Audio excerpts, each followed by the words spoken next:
How you doing, YouTube? Matt Massive Beer Reviews, back with yet another review. A little bit of collaboration time in the form of Ecliptic Brewing and Bell's Brewing.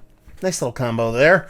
It is their 5 years, 5 beers series that comes from Ecliptic, and this is their Juicy IPA.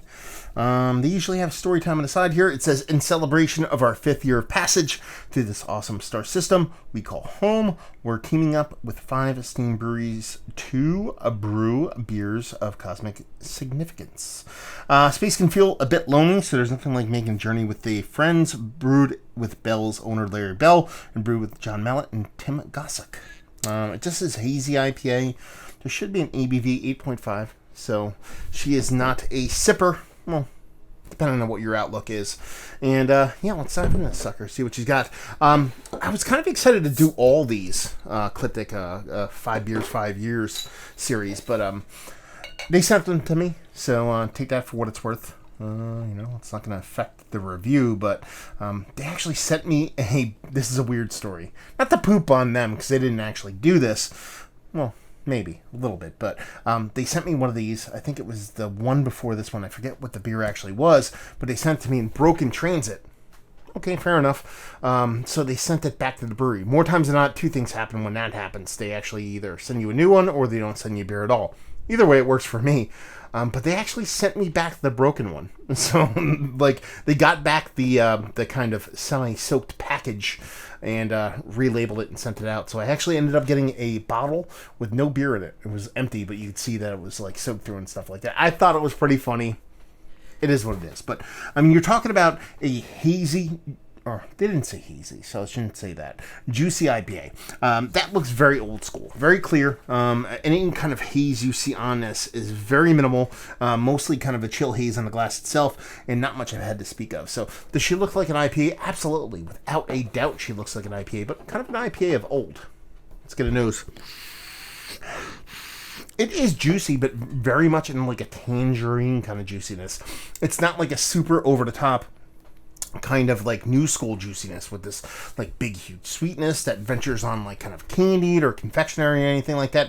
It has a little bit of pithiness, a little bit of rindiness, a nice kind of candied sweetness, and then you get that big kind of orange tangerine kind of sweetness to it. So she smells juicy, but very old school juicy, almost like juicy fruit, but not in that yeast estery kind of juicy fruit way, more in a hop malt sweetness kind of way.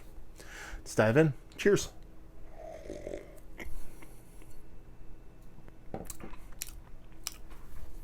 She is juicy. She is a juicy IPA, but very bittering. Definitely West Coast vibes throughout it, which kind of makes sense. You're talking about Ecliptic. They're on the West Coast.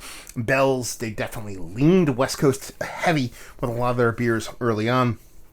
So you get a big rindiness in there, a big pithiness. So you're getting all those kind of citrus fruits, but more skin, more pith, but you get that nice kind of juiciness underneath there. It's just...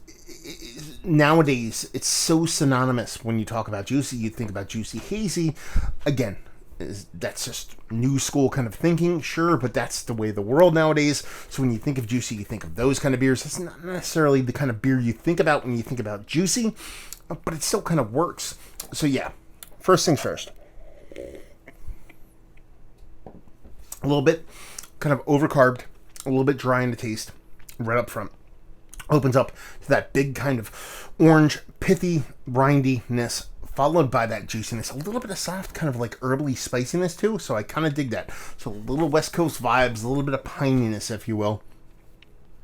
Then it finishes a little bit dry, just a pop of sweetness, done and done. The mouth feels not dense, but full. So I can kind of dig on that. And she's pretty drinkable. She drinks nowhere close to her 8.5%. Drinks more like a 6.5% beer, so she drinks way less than what she kind of is perceived at, but in a good way. Sometimes I kind of harp on that and be like, I wish it was this lower ABV beer. I'm okay with this. It drinks smaller, but it has this kind of level of impact on the bitter side of things that kind of works for me.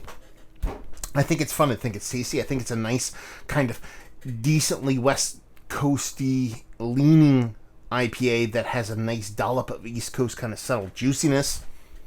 Done and done. I like it. I think it's tasty. I think it's fun. But when you stare at a label and you think of a juicy IPA, this is not what you think of nowadays. And again, that's more a perceptional thing, but at the same time, reality is perceptional. You know what I mean? Like, 20 years ago, this would be a markedly different viewed IPA.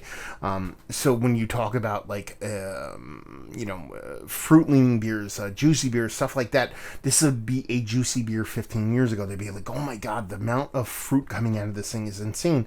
Nowadays, that hasn't changed, but the way hops are processed and expressed in a lot of different beers, perception has changed. So take that for what it's worth, but I like it. I think it's fun. So let's talk about it. Is it one of the better East Coast leaning West Coast IPAs? Because that's all that this is. This is a nice, well done, really well done West Coast IPA with East Coast tendencies. Is it one of the better ones that O's have had as of late? Absolutely. It's tasty. It's drinkable. It's fun. I dig it. I like it. A couple of these 5 years, 5 beers things haven't been my speed, but this one kind of does me right. Value and availability, no idea. Ecliptic, I know they make their... I know they get in the East Coast. They don't get in Jersey, but they get relatively close to here, but I don't know if this one particularly hits the shelves and what cost it is, but more often than not, when I've seen their beers, their price point hasn't been that bad. So take that for what it's worth and leave you with, if you like what will you like this beer, if you like hazies, but you want a little West Coast or a heaping amount of West Coast in your life, or let's say you have West Coast vibes in your life and you want a little bit of East Coast. It kind of meets both of those worlds. And, listen, if someone said a West Coast brewery is going to make a beer with Bell's, this is kind of where I think it would land if they were kind of trying to fit that IPA realm. So if you like Bell's Brewing, you like West Coast IPAs, this is really going to be a tasty beer. There you go. Another review in the books. Hopefully you guys enjoyed it. Down there if you want to talk about it. Massive Beers if you want to check me out doing the social media stuff. Beer Massive if you want to check me out doing the whole podcasting thing. And hopefully you guys enjoyed the review. Hopefully you're enjoying a nice little